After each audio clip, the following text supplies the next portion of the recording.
Yep.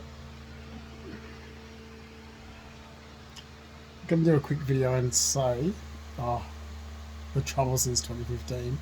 But I'm gonna say this really quickly and say, why was I stalked and harassed by people from New England who all involved themselves in my life since 2015? So I find it weird. I'm going to be very quiet talking because there's actually people who live below me who are from New England, Armidale, Tamworth area they're from. So it's Frank and Heidi Jones below me. So I'll be very quiet in this video because they complain a lot. They've complained since they moved in, although Heidi actually confronted me when I was walking my dog and asked what trauma I had towards where my mother lives in Tamworth. And I was very, well, I'm taken back to work out. I never brought it up. How does she know my mother moved to Tamworth? Because my mother moved in April 1989 from Sydney. We're not from Tamworth. She went there with her second husband. So people, like, I thought that's weird. And it's not the first time, because in 2017 a Michael Long and a Deb Mears harassed me. So there's a consistent, well, it's consistent of New England people have actually harassed me, and it caused a lot of trouble in Sydney for me. It actually caused a lot of trouble overseas in America for me as well. Um, and look, I'm not going to stand back. Look, I don't know, maybe a lot of country people, because of all their country money, own places in Sydney now. But, well, it's not here or there. Um, it's very disturbing, confronting, traumatizing. The behaviour from these people was traumatizing. I've been extremely traumatized since 2015. 2017, I was traumatized by Michael Long and Deb Mears, and then when Heidi Jones and Frank Jones moved below me, I was living here first, and they moved in below me. I was traumatized with how they knew where my mother lived. I never told them. So extremely traumatized by the stalking and harassment from these people. And oh, look, I don't have anything wrong with Tamworth people. I'll say now, like but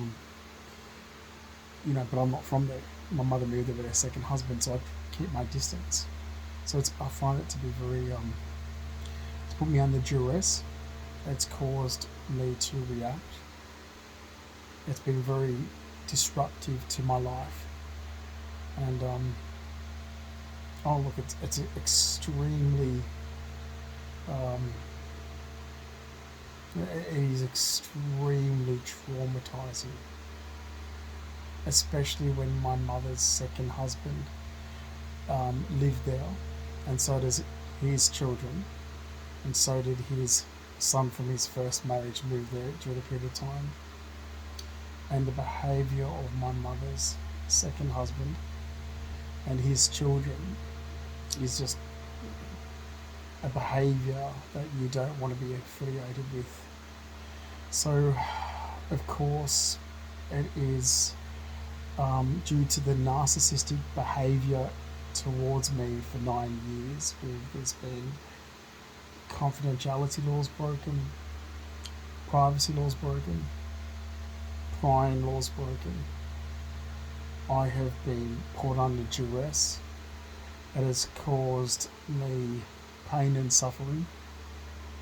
It has been aggravating and disruptive to my entire life for 9 years. It was just horrible. Will you think about it for a minute? I mean, privacy laws are there for a reason. Confidentiality laws, prying laws, they're there for a reason. And all these laws, including harassment, intimidation, stalking, monitoring, it's all been broken towards me in the last 9 years, and it's just mortifying. Who does that? And look, I mean, I will admit, like, okay, my mother moved from Sydney how we found out about New England was I remember when my stepfather read about it, like my newly stepfather, because my mother remarried in 1988, and in 1989 he read about Tamworth in the newspaper. We were at Cola River and he read about it, and wanted to go there for a weekend holiday. And so my mother and him, they went for a weekend holiday. She loved it and bought a house there. Come back to Sydney, sold the house that my father gave her in the divorce in Sydney, and moved in April 1989. Um, we had no friends or family there then, and that's how it happened. And then I was there for barely 6 years, and look, I enjoyed parts of it. I'm not a country person by far, so and there's people there I really liked and like, but I was always spending most of my time back home in Sydney, if I wasn't at school or at sports. Um, and I had really nothing to do with the people from there since 1995. I did pass through twice, staying a little bit, once from October 96 to 97, and then of course in 1999. And I was there for briefly those times. But like you wouldn't actually say I was living there again. I was just staying there for a long period, from you know um, October '96 to 1997, and of course in 1999. You'd say I was only staying there for long periods of those two times. But so you would still just look at the fact that I was there from April 1989 until 1995, and then to have things projected onto me since 2015, and people who I've had nothing or very little to do with, and since 1995, it was confronting. I have no idea why or what my mother was up to, or what scheme or scam she was up to, and there was but there's lots of people up there that I really really like. I wouldn't live there, but it's because I just I don't like land. um, but I'm looking at, like, there's people up there that I really like, and I don't have a bad word to say about them, and then there's also people up there that I really can't stand. They obviously know my stepfather's family, so they'll know my mother's second husband and his children and their behaviour. So for me, I just keep myself separate from them. I don't want to be affiliated.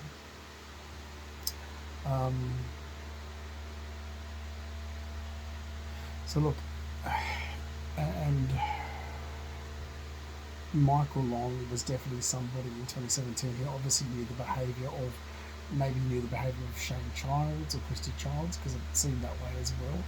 But he definitely knew the behaviour of Mark Rackley and Daniel Rackley. And I found it confronting. I found it traumatising. 2017, extremely traumatising. Michael Long's behaviour was extremely traumatising. It was, caused disruption to my life. It was so horrible. It was, I would wish it on my worst nightmare. And big note to himself, like pushing his way into my apartment at times. Like, he would just walk in like he owned the apartment I was renting. It was horrible. And my living home environment's extremely important to me. And this guy, Michael Long, now my ex-partner Giovanni Consalvo can confirm this. I didn't lock my door, and we're in the bedroom, hanging curtains, and this guy Michael Long had just walked straight in without knocking, just walked in like he owned it, and he was always going up saying, "I know the owners of your apartment," but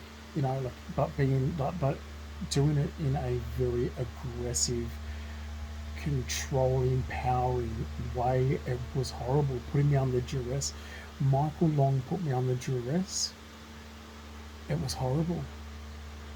It was really, really, and he was from Tamworth, and maybe I can take you there, and all this stuff. I was like, no, He was a horrible man. And like you probably look at him and think, oh, I bet you he knows my mother's deadbeat brother-in-law. Like I can't stand Richard Mahowski, or Mary Mahowski. You look at him and think, oh, I bet you it is in Tamworth if he knows mum, sister Mary and Richard Mahowski. Like you look at him and think he'd be a wanker that Richard would be friends with. Um, but he was just so much. Oh, he was an asshole. He made me feel like I'm paying. It's my place. I'm paying rent, but it wasn't home. Oh God, he literally first thing he did was come over and goes, "Oh, I'm good friends with the owner of your apartment," as in to bully me. It was bullying. It was bullying. It was bad. It was really bad. I wouldn't wish it on my worst enemy. And I've had an injury after work, so there's so many doctors' reports that where it says, about my living home environment being extremely important to me, and this guy is constantly, deliberately disrupting it. He was bullying, he was harassment, it was um, you know stalking, intimidation.